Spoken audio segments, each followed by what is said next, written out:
we really worked hard on yung mga weaknesses namin kasi we all had different backgrounds. Every artist or group, they have that steep learning curve moment in the beginning. For BGYO, what was that hardest thing to figure out in those early days, and how did you overcome it? Like something that used to intimidate you, maybe about the industry or about performing, but now feels very second nature to you. Like sobrang confident na kayo in that aspect. But at the start, it was kind of unsure. Personally, for the group, I think one of the biggest learning curves we experienced was loosening up on stage. Okay.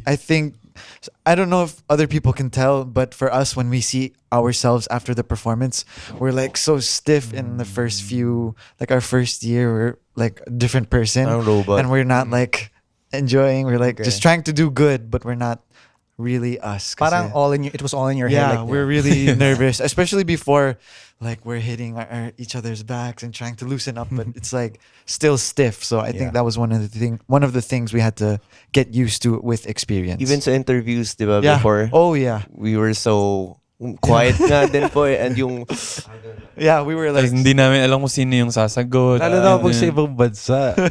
Pag, oo. Kasi parang nahihiya pa, baka Yeah. hindi sure kung paano Yeah. kukunin yung reaction, ganyan. Pero this time, kahit nasa ibang bansa, tulungan naman and mas naging na siya, Yeah. confident. now we can enjoy. Yes.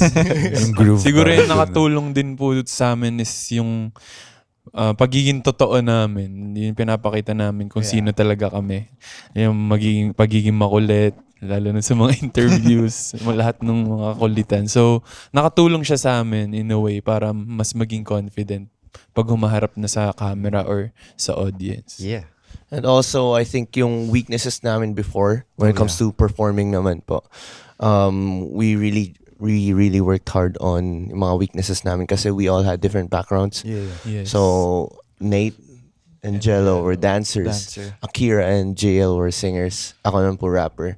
So, ayaw naman po namin na stuck in Yeah. just that role. Of course, band kami. We want to try different things then. Of course, I want to sing, I want to dance then. So, yung paano ibabalance Yeah. namin as a group. So, paano kami magka-catch up dito sa, or let's say, sa skills niya. Kahit hindi ako umabot sa sobrang galing niya na skills doon, at least makasabay. And I think that's really one thing that I'm proud of sa group namin.